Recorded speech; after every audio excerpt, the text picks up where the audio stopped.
Hello, my name is Kason Quisenberry, and today I'm going to go over more need-to-know nodes for Unreal Engine 5 blueprints. This is a follow-up video from a video that I made a while ago that I'm going to link in the description below.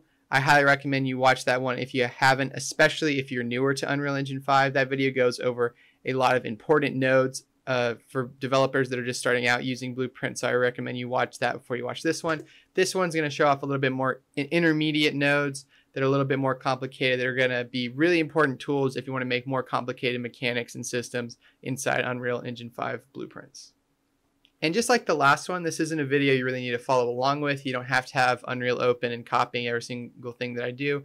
This is more of a video that you can just sit back and watch and just take in all the different techniques and all the different nodes and learn more about Unreal so that you can use the things that you learn in this video for mechanics that you want to make in the future. But if you want to follow along, totally feel free to do so. The only things I'm going to be using for this video is the third-person character blueprint that's from the third-person template, and then also a blank actor that's going to just be a cube, a static mesh cube with a material on it. And then the other thing is the input files is, again, just from the third-person character template. So if you do a third-person character template, you should be able to follow along with this video exactly. Now that all that's out of the way, let's go ahead and learn some more need-to-know nodes. Also, real quick, I want to mention there was an issue with the way that I recorded this video. So I didn't capture all of Unreal, just the main part of Unreal. So there are some parts where there's going to be some missing panels, like search panels and different informational panels that aren't going to be there. In instances where it's important, I've re-recorded it, but the aspect ratio will vary for each of them. So sorry if that's a bit jarring, and sorry for that issue entirely. But anyways, let's move on to the nodes. So the first thing I want to talk about today are inputs, also known as mappings, which is basically just how the player interacts with the controls of the game. So these are just the controls, essentially. And so there are three different types. There are the key mapping, there's action mapping, which I talked about in the last video, and then the main one we're going to talk about for this video is enhanced inputs. So if we go to our game and we start up here, we can see that essentially all three of these things do the same thing. So if I hit F, which is our key mapping, we see I'm printing a string that says what it is, key mapping. I press it and I'm holding the key, but it doesn't keep going. It only does it once. And then if I keep tapping, it does it over and over again. And then same thing for our action mapping. Same exact thing. And then finally, same exact thing currently for our enhanced input. Now, these two are the more simplistic ways to do it. That's why I went over action mapping in my last video, but not enhanced inputs. Also wasn't super familiar with enhanced inputs at the time because they were relatively new, but now I've had a lot more experience with them. But enhanced inputs have, as you can see, a lot more options and a lot more information that you can do with them. And so we're just going to go over how to set up enhanced inputs and how to fully use enhanced inputs for your game. So first I want to go over how to add input mapping. Now this is not my code. This is code that comes default with the third person character. This is on Event Begin Play. So basically on Event Begin Play, they're adding the controls to the game, which is using the enhanced input system. Enhanced input system is a newer system of controls that I believe started in 5.2 and is only on 5.2 and after. So if you're using a early version of Unreal 5 or Unreal 4, that you can't, use enhanced inputs, but you can for this. So if we look at this, the way they do it is that they get the controller, and then what you're going to do is cast to the player controllers, and then you are going to off this get enhanced user local player subsystem, and that's how you get this node. It's just, again, typing it again, all very simple. Off of that, we do an isValid node. And then finally, this node, which is add mapping context. This is actually how we decide what enhanced input system that we're using. So as you can see, we have mapping context here and we only have one here. So this is just the basic setup for how to add input mapping. If you're using the default player character for either the first person or third person template, that's already going to be there. If you're making a character from scratch, you can literally just copy this code and it'll work the exact same. And you can do it on Event Begin Play, or as I'll show in a little bit, you can do it on a custom event. Now we're going to go over why the enhanced input system is so powerful and how you can use it. So if we go out here, this is again included with the third person character, but I'll show you how to make it just in case you're making a character from scratch or wanting to make a character from scratch, is that it has this, which is called a input mapping context, which you can get by right clicking and then going to where it says input right here. and then going to input mapping context, and you'll make a new one. So for this example, I'm going to go ahead and just make an entirely new control system. That way I can show start to finish how to do things. So we're going to do IMC, which stands for input mapping context underscore. I'm just going to call this one test. And with the default templates, you also get this folder called actions. This is where we're going to have our input action.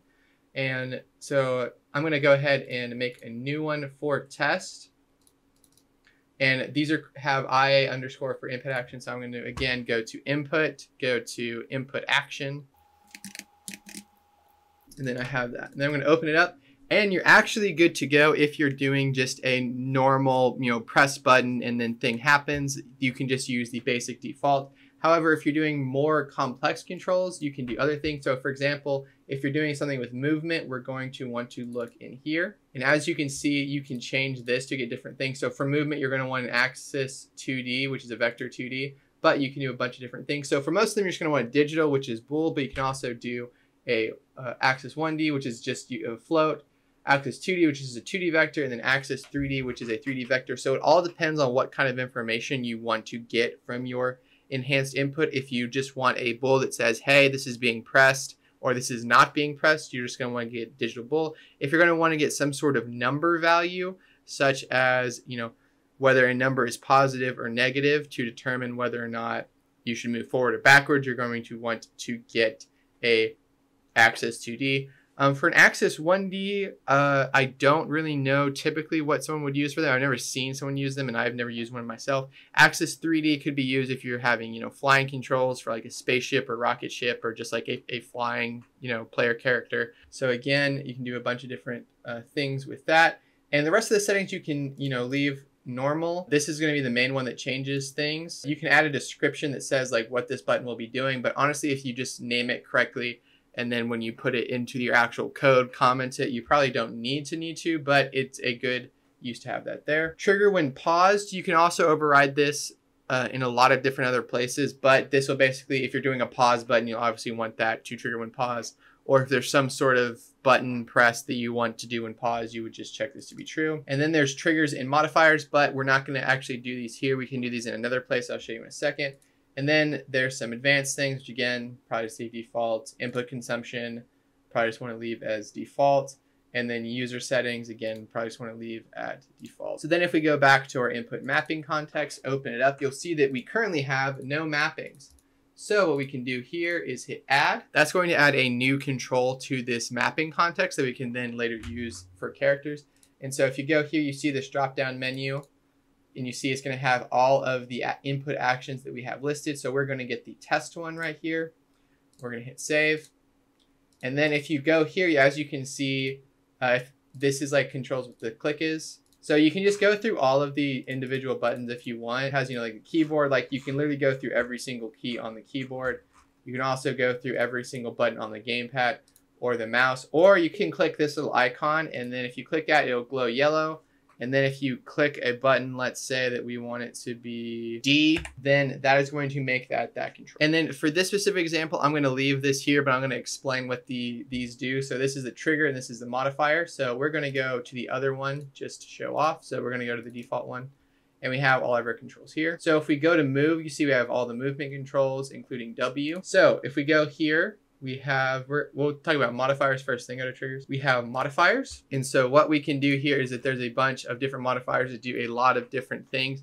I'm not going to explain all of them just because, there's a lot of them, but each one has different documentation that you can read just by hovering over it. Or you can, of course, Google to find Unreal's official documentation.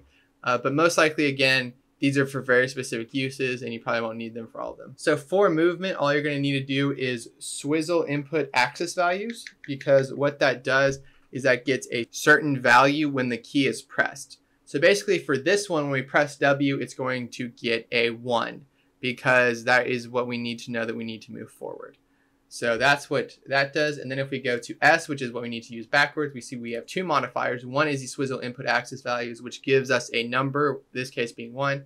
Then we add a second one, which is called negate. Now this is just going to basically say, take the number from this one and then times it by -1, which in that case will, when we press S, we're going to get -1. And that's how we know to move backwards rather than forwards. Now for triggers, again, there's a lot of triggers. Now these basically a way for the player to interact with the control. So for example, there is hold. So maybe you want them to be able to hold the button for X amount of seconds to do a super attack. So then you would press hold, and then you would press hold, and then you would hit this button, and you get a lot of different settings. So hold time threshold, that's how long they need to hold it for said action to occur.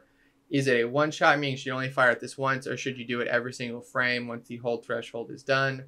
And then some different time. And then this is whether or not it should be applied to delta seconds. That's a bit complicated, so don't worry about that.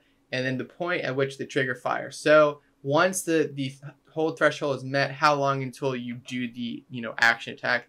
Because maybe you have you want to do like 0.5 seconds to let an animation build up, or just to like, you want to give it 0.5 seconds so that when they release the button doesn't immediately do it. As you can see, there's a lot of them. So I'm not going to go all over them, but tap basically just means like you tap it fast and how fast you have to tap it to get it. Because maybe the player has to press something really quick for like a really quick attack to happen.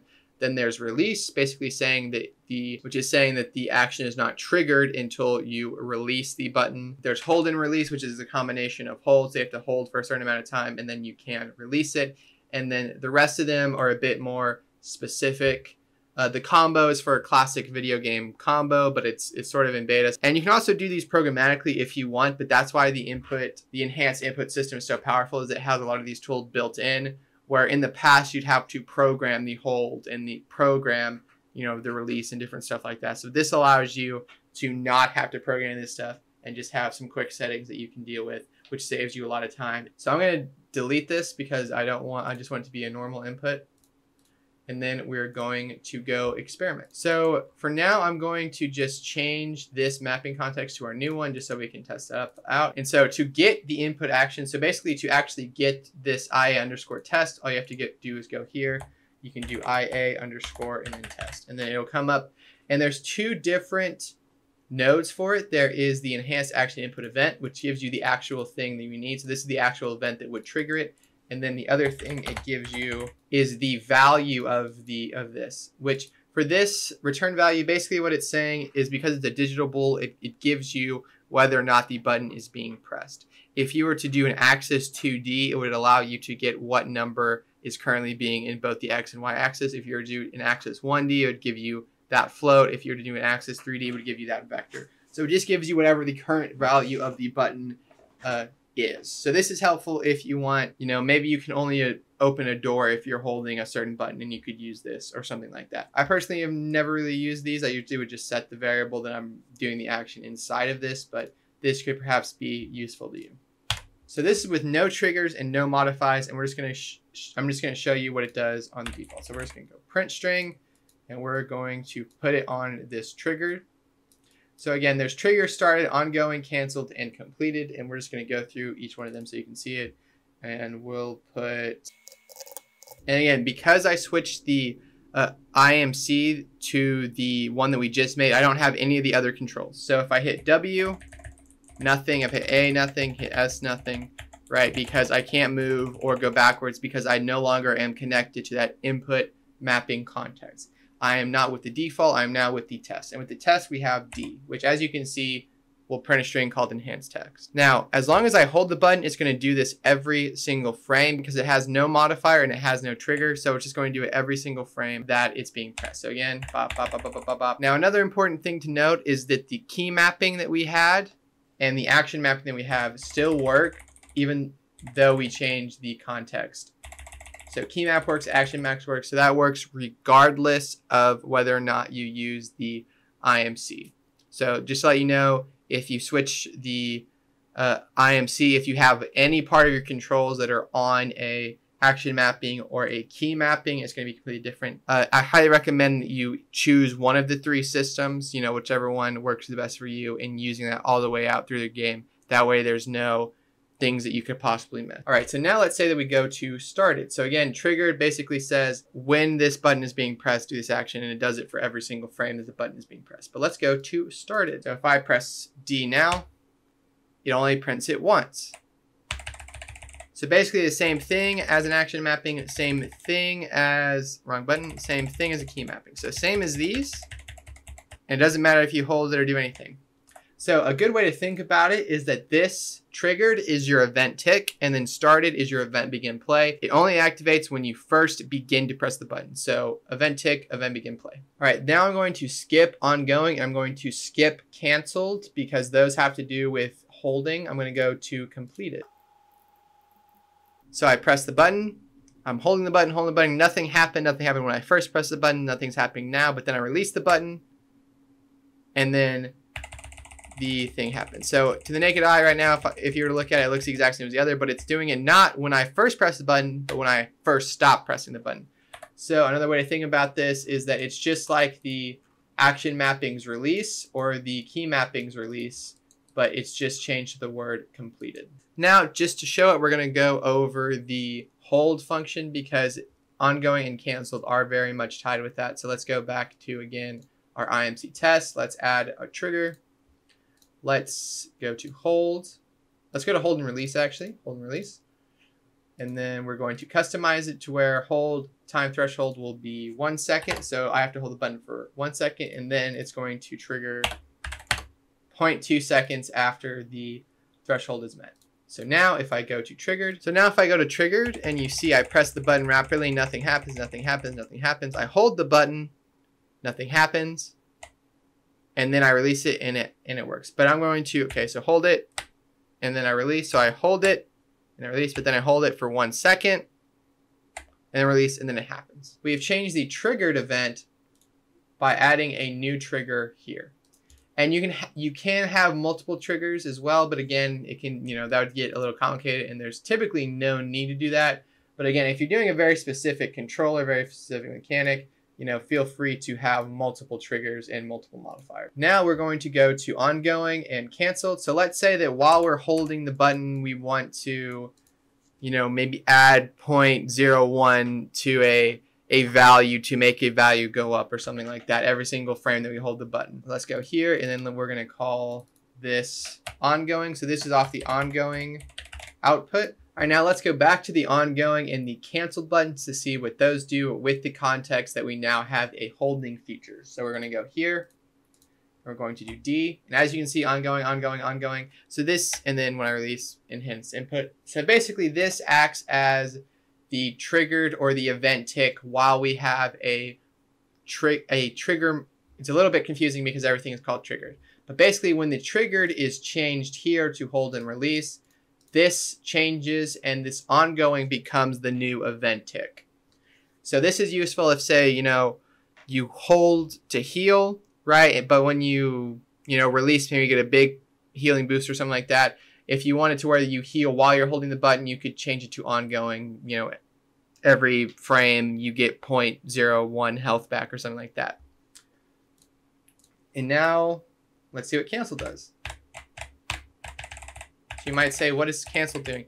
So canceled is every time that you don't meet the hold threshold and you release the button. So basically, if you prematurely release the button, it will be considered canceled, and that goes on the canceled event. So that's useful to say, like when you first start the button, which again, you can use start. You can use start with all of these. That doesn't change. You can always use started. So maybe when you start pressing the button, your character goes into, some sort of super cool fighting stance to like do a charge pose or something like that, and then they release the button, right? You then use the canceled output to then make them go back to their idle animation or something like that. That's basically every single thing that you can get from the different output nodes of the enhanced input. Again, very powerful tool. For a lot of this, if you were to use, these type of inputs, you'd have to do a whole lot more programming to accomplish the same effect as just using the input actions for all of them. So again, very, very powerful system that's going to save you a lot of time. Now I'm just going to copy this code. And then we're going to make, instead of doing a Vim begin play, we're going to do a custom can play, and we're going to do change controls. And I'm just going to do that after this. I'm going to change this from test to default. So this is basically going to change it from the one we're using where we can't move or anything to the default controls. And so let's do it off of triggered. So right now, again, I can't move and D does something, but now when I activate it, I can't move. So we just saw the input mapping context change from one to another. So again, just to show, can't walk, can't walk, can't walk, can't walk, can't walk, can't jump, can't even look around using my mouse. And then I hit D, and then I can move, I can jump, and I can look around with my mouse. So this allows us to change the controls of our character programmatically, which is really, really powerful depending on what type of game you're using. Now, for most games, you probably won't use this, especially if you're creating a smaller game. You're probably going to have the same controls throughout the game. But this is very useful for a variety of reasons. So say that you're making, you know, like a GTA style game where your player can walk around and then he can enter a car. So before, when you use these controls, you would basically have to have a lot of booleans or some sort of system that would change, you know, pressing W for moving the character to pressing W to moving the car. With this system, instead, what you can do is when you enter the car, you can do the change controls to then do, you know, IMC_car. And so you can completely change the control mapping from regular player character to car. And then when they exit the car, change it back to regular character. Or, you know, if you have different controls for different classes of characters, say that you have a paladin, you have a sorcerer, and they have different controls. You can switch that in, say, like the character select menu. Or even like a more minor thing, like say that your character is walking around and they go into water. You can change from walking normal controls to now swimming controls. And you can basically have a lot more control over how your character plays and how your character controls without having to do a lot of unnecessary programming thanks to the enhanced input system. All right, so that is going to be it for the enhanced input section. I'm going to change this back to default so we just move by default. The last thing I want to go over with inputs is what's called a debug key, which I should have mentioned this in my debug video that I made a bit ago, but I forgot about them, honestly, until a friend reminded me about them. So let me show you about them here. So let's change this to F, and I'm just going to go ahead and get rid of these three. So what this does is this is a debug key. So this is a very good, useful debug tool or a tool to use while you're developing a game, but not when you actually release the game. So let's say, again, we're going to print string. Let's say we need some important information like the character's world location. So get actor location, and then we're just going to plug that into the print string. And so every time that we press the F key, it's going to show that. So, you know, I go here, I press F, it prints the location. I then move forward, it changes the location. I can move, you know, up here, changes that. Now you might be wondering, what's the difference between a debug key mapping and a key mapping? Well, a debug key will not work if you package the game under the development. So if you don't know about packaging, you can go watch my packaging video because there I'll basically explain more stuff. But basically when you package the game, so let's go here and you package it under development. When you go to package the game and you package it under shipping, which means like you're going to ship the game, you know, it's the final game, that key will not be registered by the program. It basically deletes that key from the players being able to use it. So that way you don't have to remove all of your debug tools at the end of development so that your players don't, you know, press all the debug keys and mess up the game. In this section, we're going to go over making literal variables. This section is mostly to help with the next section and to help me do something, but this is also an important tool to know or a useful tool to know. So of course we have variables that we can make. So we can make a Boolean and store it there. It's, you know, bool1. But let's say you don't want to make a variable, but you need something like a constant Boolean or a constant number or constant float or something like that. We can make a literal variable. So if we go here, we can type make literal, and you see we get all of these in one. So we get literal bool. And so we can plug this into a branch. And it's just a Boolean that will always stay the same. You can't programmatically change it. You can't set it. It's not stored anywhere, but it's just a literal bool. Now, bool is maybe the, you know, you probably wouldn't use a literal bool because it doesn't really make much sense. But something that is useful is a literal float or a literal integer. So let's say that you have, you know, a constant like, gravity that's 9.8 and you need to be the same the exact time and you're only using it in one specific location, you can just make a literal float and have it here. Or let's say you need an integer in one specific location. Again, never changes. The constant's always 5. You can have that. And what's good about these is that they're significantly less expensive than variables. They're not stored anywhere. They're just there to be ran at the time that the code is run, which is very useful if you need constants and you're trying to optimize your code. I'm going to go with the slightly more advanced Bool stuff that I left out in the last video. The first one we're going to go over is exclusively OR. Now, if you have a programming background, you've probably heard of exclusively or XOR before. Basically what this is that instead of being an OR value, meaning it can be either one or the other or both of them, this is exclusively one or the other. So if Boolean number 1 is true and Boolean number 2 is true, then it will return false. And I'll show an example here. So here we have one Boolean that is true, one that is false. We're going to plug that into that branch. When I press this button, it'll print true or false. And we see that it is true because one is true while one is false. But if both are true, both are false. And then for the last thing, if both are false, then it is also false. So at least one needs to be true to meet the OR condition, but both cannot be true in order to meet the exclusively condition. All right, and the next one is going to be very similar. This is going to be the not and value, or NAND. Again, if you have a traditional programming background, you've probably heard of this before, but just to show it off for those. So it's basically the exact, so basically it's not and. So basically also saying both cannot be true. So again, if one is true and one is false, then it is true. If both are true though, then it is false because not and, meaning they both can't be the same. And then the one thing that makes it different than XOR is that if both are false, then it is true. So that's what separates it from XOR. Finally, we have not or NOR. Which again, if you're familiar with programming stuff, you probably know this, but to show one true, one not true, then it will return false because we need these not to be OR. So if we do both, then it will also be false. But if both are false, then it will be true. All right, so those are the 3 Bool tools and how they work. You can use them for a variety of flow controls depending on what you need for your conditions for the branch to be true or false. Next, what we're going to do is switches. Now, if you've seen my random odds video, you will know what these are, but you can basically switch on certain values. So we're going to do a switch on int.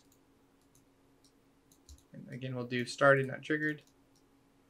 And so what this does is that it takes an input, this selection, and based on what the input is, it can do different outcomes. So there's a default pin, which basically this will just be like if, say, the number is outside of the range of the switch, then it'll go default, but you can turn it on or off.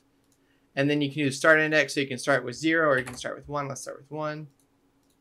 So 1, 2, 3.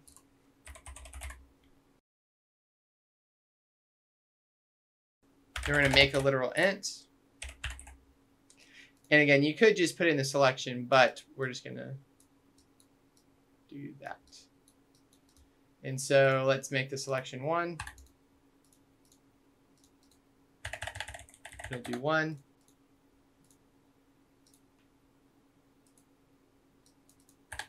Two. We'll do 2. And then finally 3.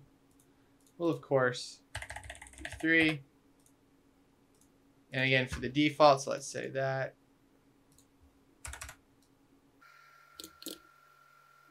Make this outside of the range. We can say not available or basically the default.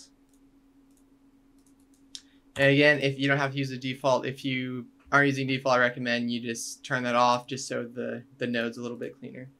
Now we can also change the number. So let's say we have something like an attack that if you press a button more than once, we want to change the animation. So we want to do attack 1, attack 2, and attack 3, and then restart. So what we can do is take this, start at 0. For this, we're actually going to have to make a variable, so let's go ahead and do int 1.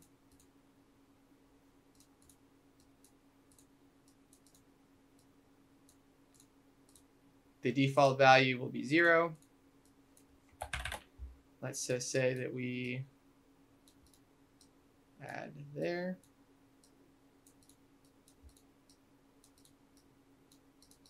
So the first time we hit it, we get 1. Second time we hit it, we get 2. Third time we hit it, we get 3. And then you can do something like this to reset it. So add a branch. Then if this equals 3, or you can make some sort of variable. It's like the max of whatever it is. Let's actually throw in a not. So as long as it's not 3, we will run the switch code.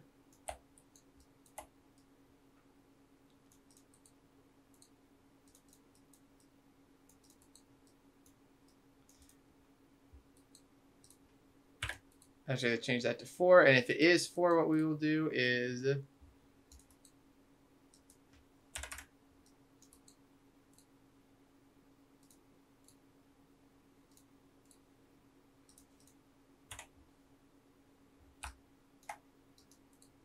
set this back to 1. And then go ahead and run this code. And then we get 1, 2, 3, 1, 2, 3, 1, 2, 3. Yeah, and so that's how you use the switch on int. You can also make it randomized, which I show off in my randomized video, but I'll show off really quick here. So started, we can get a random int. So if we get random, so we type in random int, it will give us a random integer. Now you can get a random integer. Now what this will do is return a random integer from a random integer that has only a max. So it'll go from like basically any possible number, which is not what we want here because we only have 3 values. So what we want is a random integer in range. So minimum of 1, maximum of 3. Go here. Every time we press this, we should get a random number. And so that's how you make some simple randomization. Next thing I want to show is how to use a switch when you don't have something involving numbers. Which of course you can always assign something numbers, but let's say that you want to assign it, words. We can use something called an enum. Now let's go to our content browser. I'm going to go ahead and just put it with the player. It doesn't really matter. So we're going to add an enum. So the way to do that is you right click and then go to blueprint and then go to enumeration, also shorten enum, and then label it. This is labeled with an E underscore, and then I'm going to call it test. Now you might be wondering, what is an enumerator? The simplest way to explain it is basically just different categories or different types of a certain object. So for example, if you have, different classes, like a paladin and a wizard, and you need to press a button and you need the paladin to do one thing, but you need the wizard to do another thing, you can use enumeration for that. You can also go, damage type. So let's say that there's bleeding, there's flame, there's normal. You can do that. You can also use it for item types. Is it a weapon or armor or healing item or money or something like that? So this can be used for basically anything, and it's just different categories. So what we're going to do here is add an enumerator, and all it does is it'll give you a name, and you can write a description. You don't have to, though. So let's just call this test case 1. And again, you can write descriptions about them to help you understand what each of them are, but for this, I'm just going to leave it. And now we have an enumerator, which is E underscore test. Now the way that you can access that within this blueprint is you have to make it a variable. So if we go to variables, hit plus, we can go E underscore test. And if we go to this variable type, or over here, we can go here, type E underscore test. It'll come in as an enum right there. We hit that, and then we have it. And as you can see, whatever the first whatever the first case or whatever the first variable is in the list is what will be the default. which of course you can change that. And also you can reorder them if you need to. So if we go to here, you can grab this little thing and move it up if you need to reorder them ever. You can also, of course, add new ones and then reorder those as well. So you're not locked into anything. You can change it and it'll automatically update throughout your entire system. So then let's do switch on e_test. Because these are custom to each enumeration, you can't just do switch on enumeration. You have to do switch on specific one. And then if we go here, as you can see, again, we can go started. The button 1, or it's going to be 1. And then it gives you this little drop-down menu of each case. And then 2. I won't bother to show you 3. Do that 2. You can also make it. You can also set this. So set this as a variable and then plug that in. So if we go here, we can access it here, and then change it like that.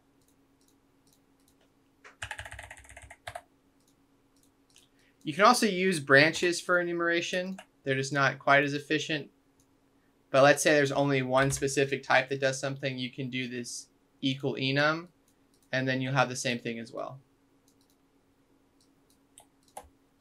And the last thing for flow control I'm going to go over is a retriggerable delay. So in the first one I went over delay, which again is just something that causes the code to pause and not do anything until this duration is over. However, if we use a retriggerable delay, what this can do is that if we run the same code over and over again, it'll restart the delay. So just to show them, I'm going to create a key mapping. Or actually, I'm going to create a debug key just so that doesn't mess up if we want to package this game. Let's go tab.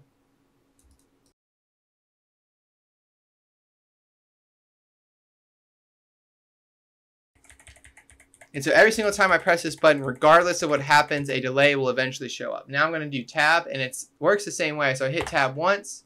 After a second, retriggerable delay shows up. But let's say I just start spamming tab. As you can see, it's not showing up, not showing up, not showing up. But then if I stop pressing tab, it'll then show up. So what a retriggerable delay does is it resets every time that it's run and won't run the code behind it if the button is being pressed. To help show what I'm talking about a little bit further, I'm going to be using some debug tools to show the code running while I'm doing it. If you want to learn more about that, I have a video about debug tools that I'll also put in the link in the description. Press the button, it starts the delay, and as you can see, it shows the time up there in the corner.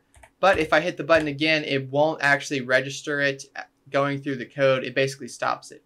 But with retriggerable delay, you see every time I press it, it's resetting. It's flickering pretty heavily.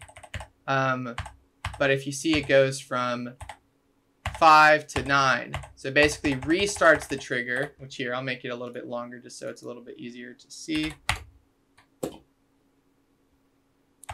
You see it's at 8 seconds. I hit it again, back at 9 seconds. 5 seconds, restarts the delay. And so it will not run that if I hit it. This is really good if you have something that you need to like cancel, make thing. Like maybe you have an attack that's on a delay because of an animation or something like that. And when you hit the button again, it just cancels out and restarts the attack or something like that. This is a really useful tool for better controlling your delay and better controlling the flow of your code. So that's going to do it for the flow control sections, and we're going to move on to array and loops. So if you're unfamiliar with what an array is, it's basically a data structure that consists of the same type of object. So in terms of Unreal, it's basically just a list of the same type of variable.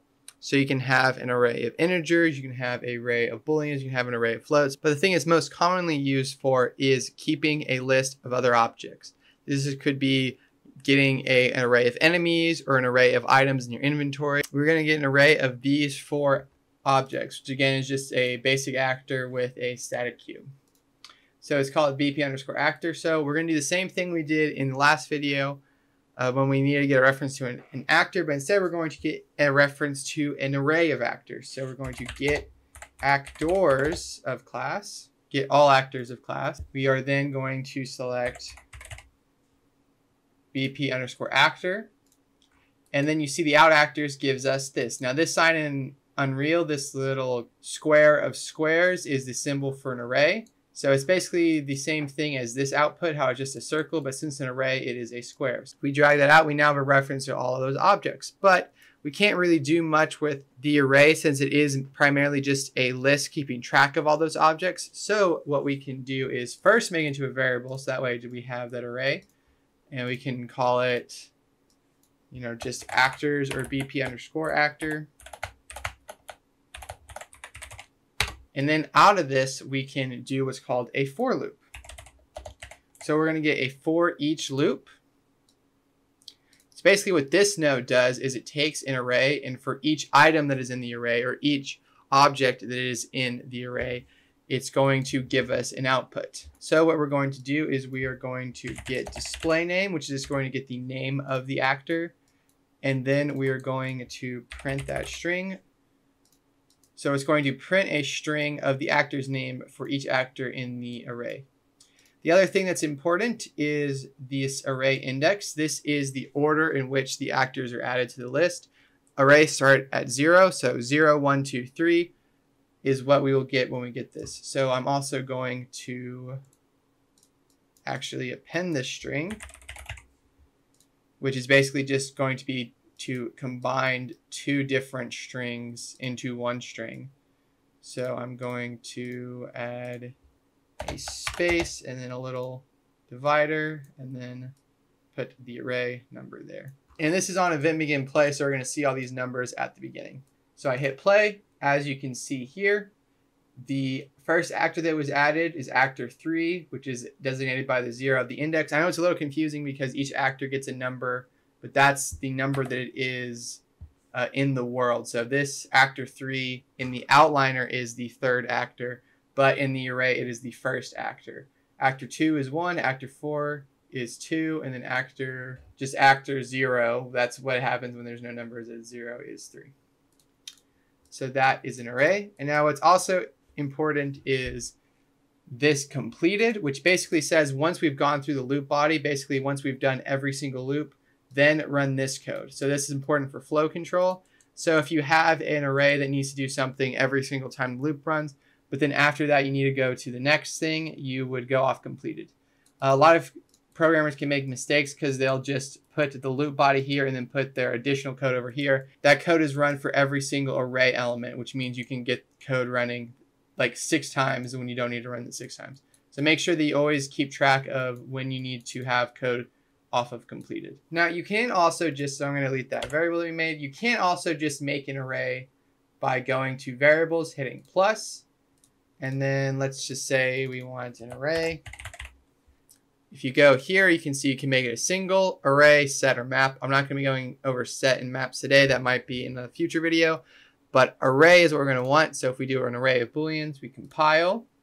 We then see this, and it is array elements. And if we hit plus, we can get index 0, index 1, and then we can change the values for all of them.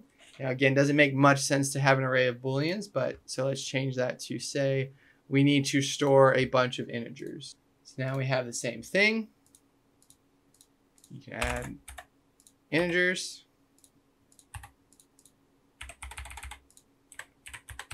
Right there. You can also have actors. So if we go to BP underscore actor, we go here, we can get object reference. But if we go here and add an array element, you will see that we don't really have many options. We cannot select it from a default. We cannot find it anywhere. So that's not really helpful to us, but we can still use this variable. However, I'm going to make a similar variable in the actor itself to show a different technique. So let's add an array.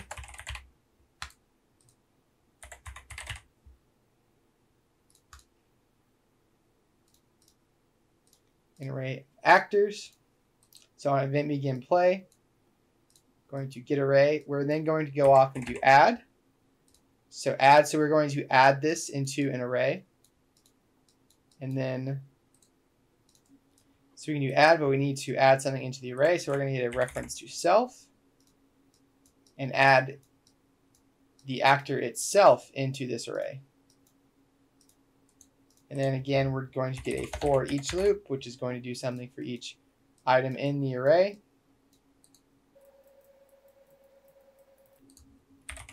And we're again just going to print the name of the object in the array. And I'm doing it on a vim-begin play, and I'm doing it in the actor itself, which is very unusual, but I'm doing it to show off some techniques and some principles. That's why I'm doing it like this.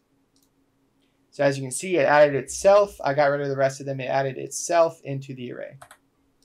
Now to show an important concept here, I'm going to move this over, and I'm simply going to add a second add node with the exact same parameters.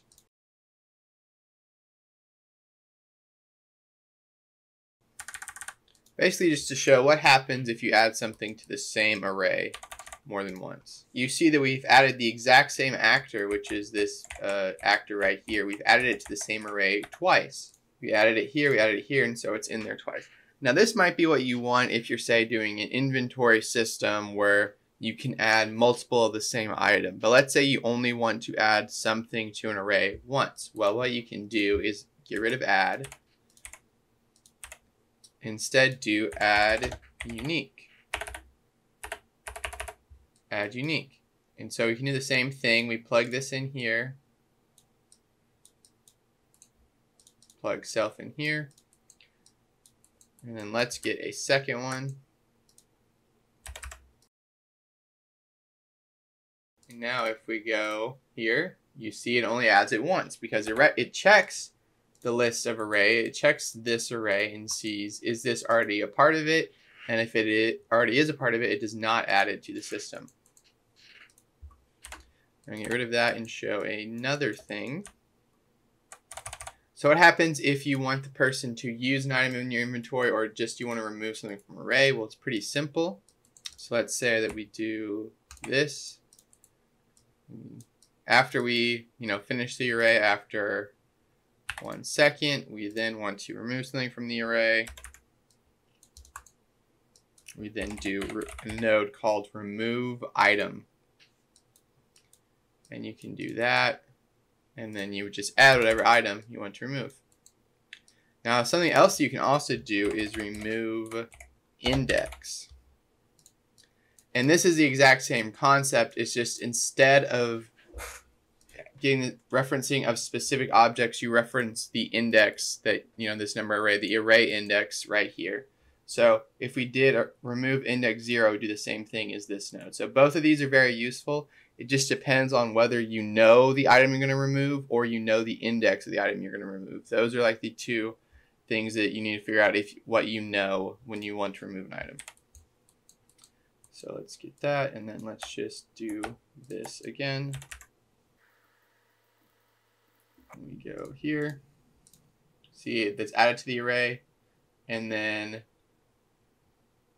it prints nothing because there's nothing in the array. Now you might be wondering, why didn't it print anything at all, especially since we have this append with this little line here. Well, remember, this is a for each loop of the item in the array, right? So since there's 0 items in the array when we remove this one item, then we can't then say, do a loop at all because there's 0 loops to do, right? So this code's not being ran at all. But here, we'll use a breakpoint, and you'll see that this is still being ran. Yep, so we are removing the item. The last thing I want to go over for arrays is a very important array that is built into the character by default. Now, if you watch my first video, you know that I talked about player tags and gameplay tags. So go to class defaults, type in tags, and you'll see this. Now, if you didn't see that video, a tag is basically just a little label that you can put on an actor, and then you can check for that label if you want to do something with just specifically that actor. So this is the player, so let's go ahead and add a player tag that you probably want to have in your game for your player. So now what we can do is, this is actually, as you can see, index 0. This is actually an array. So we can actually get that array by going here, right-clicking, and typing get tags. And you'll see that it's built in the actor get tags. This will be built into every actor, not just playable characters. And so this will be the list of tags. So if we, again, do a for each loop. And again, we're back in the third-person character, by the way. we go here. Now you might be wondering what this variable type is because it's purple. So this is actually called a name, so it's an array of names. So what that means in Unreal is it's basically just a string that's a lot more lightweight, and it's specifically used for names of certain actors or name of certain variables. So for this instance, it's names of the tag. So all tags are name variables. So if we go here and we do print string, it's going to oh no, we don't want that. Break, and then it's going to convert the name to a string. If we go here, we'll see that it has the tag right there. But again, you can add it to an array, which means we can programmatically add tags to the player mid-game. So let's create a custom event called add tag. And then what we can do is go here, click add. You can do add unique. I recommend doing add unique for tags just because you don't want to have the same tag twice because it makes it harder to remove them. And let's say the tag that we want to add is key.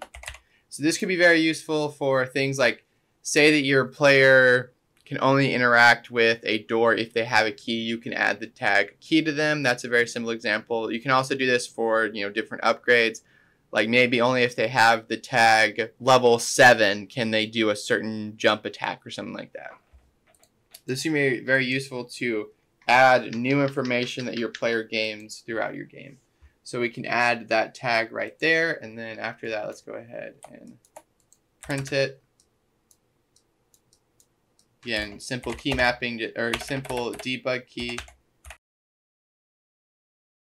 And then let's say that to better show this off, let's do the actor. Let's go here and let's create a box collision.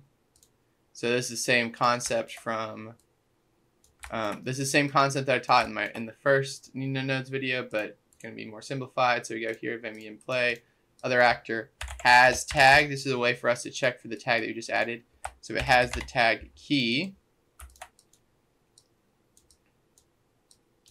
we will destroy actor. So now I'm in the game. I walk up to this. Nothing happens. It doesn't destroy itself because I don't have the tag key. Let's say that I walk over here. I collect the key. I'm going to hit tab to give me that tag. I now go over here and now it deletes itself. You see, we have added a tag programmatically, which changes the state of the game very, very easily. All right, so the next thing we're going to go over are some more events. Now, in the first video, we went over the two most important two, event begin play and event tick. But there's a lot of more niche and more specific events that can help you do a lot of cool stuff in Unreal. So the first two we're going to go over is on event landed and on event jumped. So as you can see here, I have my character. If I jump, it says jumped. If I land, it says landed. So it basically detects when you jump by using the jump function. That is literally just the function that if you type jump and pull it up, it will be jump. And then landed, which just detects when the player hits the ground. So this can be very useful if, say, you want to, when the character jumps, plays a certain sound, like a jump noise or something like that. And then on event landed can be very useful if you want to do, again, like a sound. Or this could be useful for some movement variables. Say that you have, a dash that you can only use during the air. And so you jump up, you hit dash, and the dash count goes from 1 to 0. And then when you land, you can reset the jump count to be back to 1. That way they can dash again. But if you don't use the jump function, but instead use the launch character node to jump, which I'm going to have on the debug key E, you can use this event, which is on event launched. So if we go here, I press E. As you can see, it says launched. And then again, landed still works with this system. So that is just basically an alternative to jump if you do jump in a different way than the default Unreal way. The next one is this event walking off ledge. So this just detects when your character literally starts to walk off the edge of any sort of platform or building or anything like that. So as you said, it says walked off and then landed. Again, landed will work no matter how you hit the ground. So just be aware of that. If you want something to only happen if you land a certain way, like only if you land from a jump or only if you land from walking off, you are going to have to add some sort of variable like is walked off that you can set on event on walking off ledge.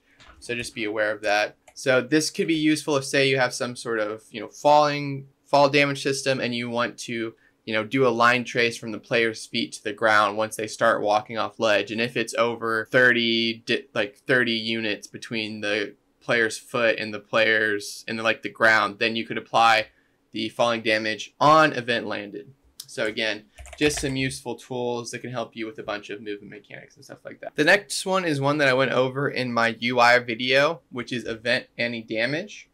This is just a node that detects when the player takes damage, and that specifically is tied to the apply damage node. So if you don't know, this is how you can easily apply damage to a character. If you want like a combat system or a shooting system, is you just have the bullet or melee weapon of the enemy, or just the enemy itself, apply damage to the player character.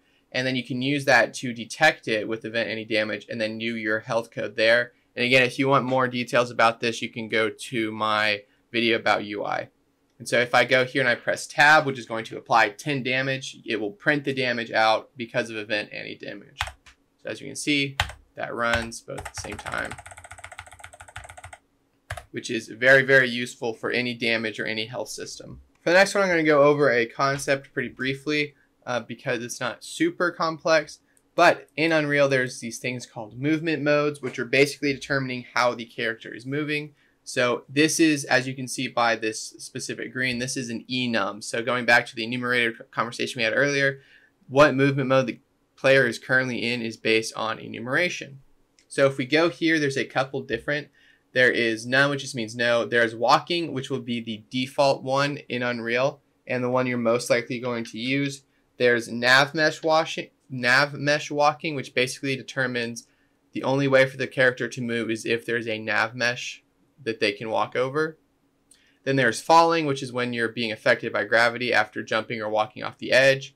There is swimming, which basically is just saying like, hey, it's swimming. Then there's swimming, which just, is pretty self-explanatory. It means that the character is swimming. And then there is flying, which means they're ignoring gravity and can just walk around freely with no friction or anything like that. And then there's custom, which is how you can set up custom movement modes, which I won't go into because it's pretty complex, but I might make a future video about that. So we're going to say that when I press R, we go into swimming, and then we're going to use this event called on movement mode changed to then see what new movement mode we are in. So as you can see, I go and I hit R. You see it goes swimming. Technically swimming takes you out of the air, so it's going to go swimming, falling, walking, swimming, falling, walking. And so we can do the same thing with jumping. So I'm walking, I'm jumping, I'm falling. I'm then landing and walking, jump, falling, landing and walking. And then R, technically swimming. Honestly, I forgot that it would force you to not be swimming because of the current way the system works. So my bad. But you can still see how this is working, how this could be useful. Because say if we do want to go into swimming, we want to change some variables with our character.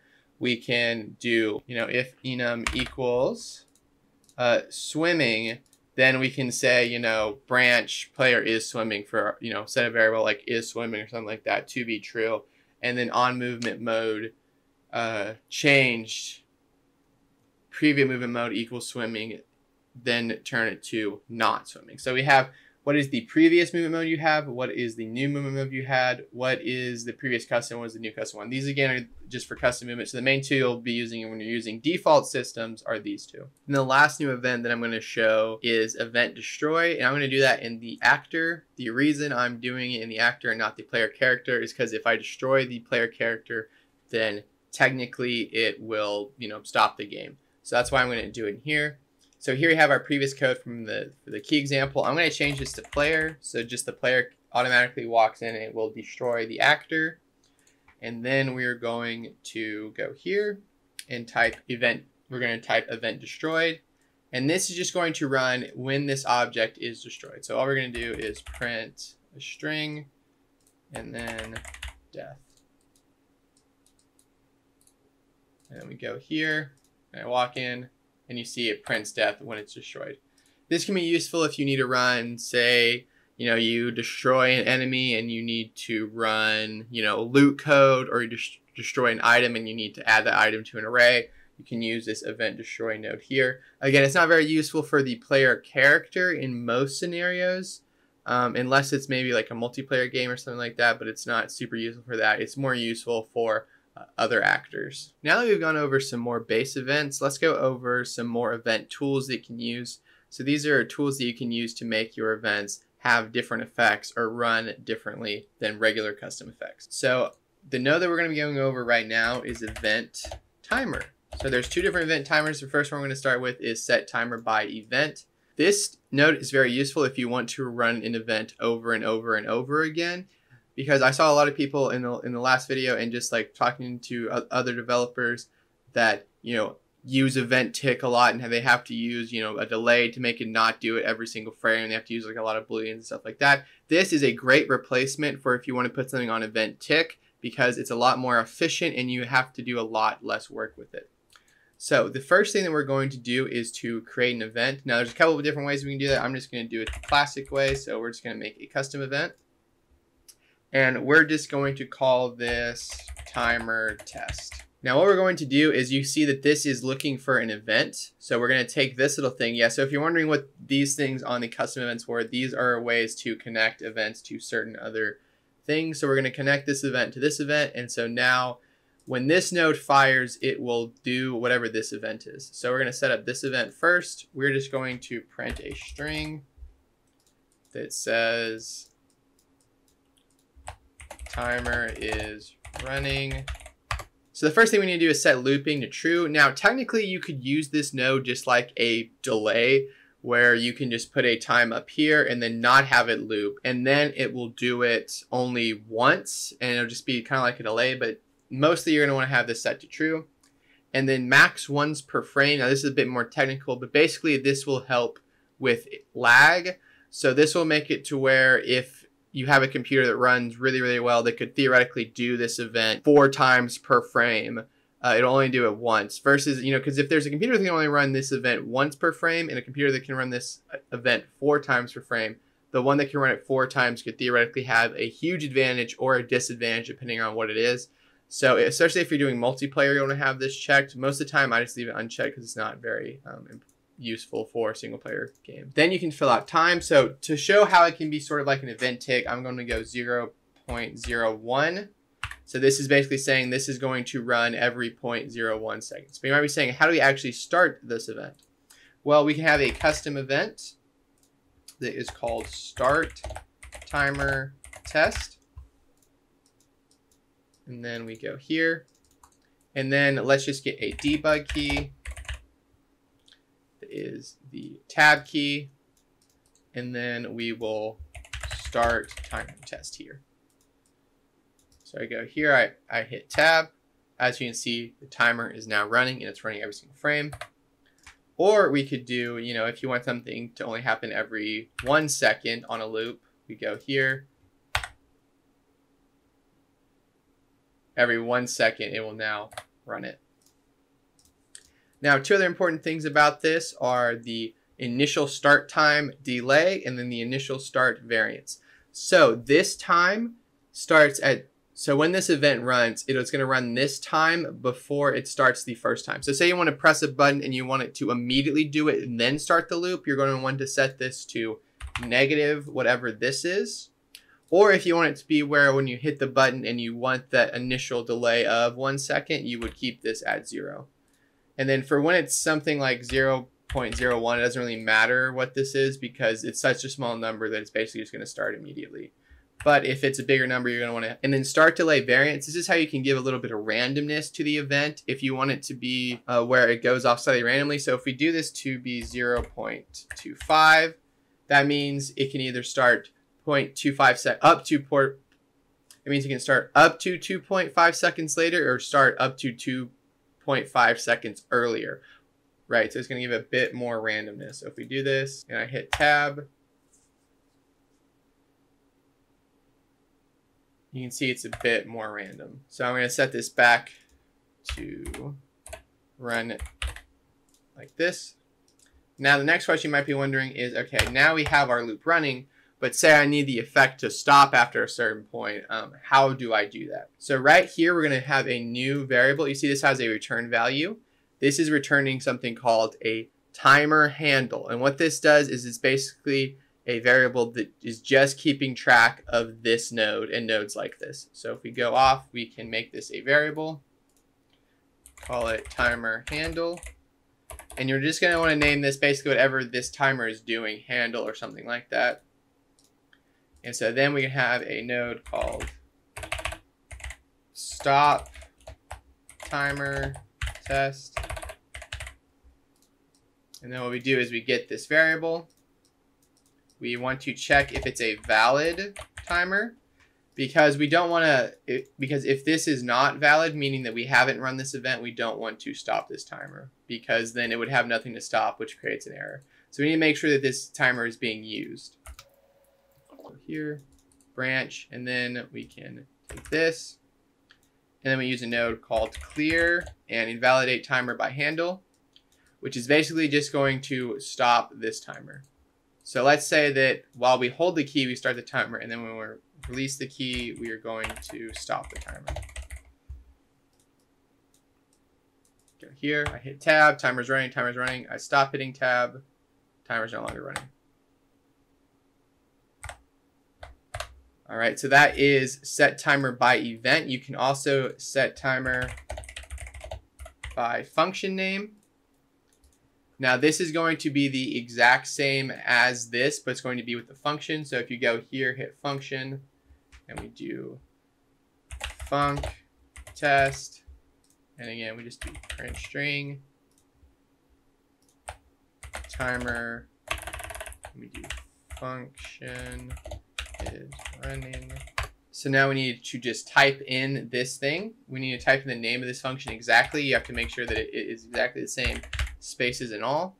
Set up the time, set up looping, and then let's just connect this here to show it off. And then I hit that, and then function is running. And then you can make this a variable and clear it in the exact same way. So that's how you do function by event timer. And then the last thing is that another thing with set timer by event is that it can get annoying if you have to have the event right by the start timer, because maybe you need to have them in two different sections, or maybe it's an event that is used for other things. Well, you can do this. So go here, hit create event. It will give you this little node. And what you can do is you can just select any event that's in your entire blueprint for this specific blueprint. So if I go here and I want timer test, I can scroll down, or I can even type in timer test. And so this will do the exact same thing. And so that's a way you can better organize or better have your code set up. That's going to do it for this video. I hope that I helped you guys learn more need-to-know nodes for Unreal Engine 5 blueprints. Sorry, I know a lot of people were asking for this video for a while, and I haven't uploaded in a while. I recently just moved to a new city and got a new job, so it's been pretty crazy. But I'm glad I finally got this video done, and I'm sending it out. I hope to do some more videos sooner now that I have everything, settled down. I have a couple more videos in mind, so I guess keep on the lookout for that. But yeah, I really hope you guys enjoyed this video, and thank you. Goodbye.